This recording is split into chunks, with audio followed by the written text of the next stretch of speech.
Halo teman-teman, di video kali ini saya akan memberikan tips atau cara mengobati ayam yang sakit atau ngorok.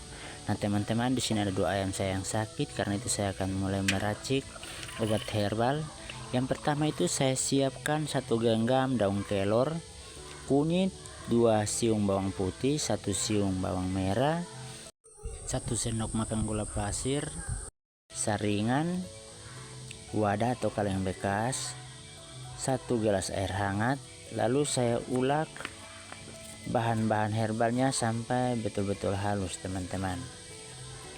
Nah kalau sudah kelihatan halus seperti ini, yang berikutnya kita tuangkan air hangatnya ke obat herbal yang sudah kita ulek, lalu kita campur sampai merata. Kita campur sampai bahannya betul-betul merata, lalu kita diamkan kurang lebih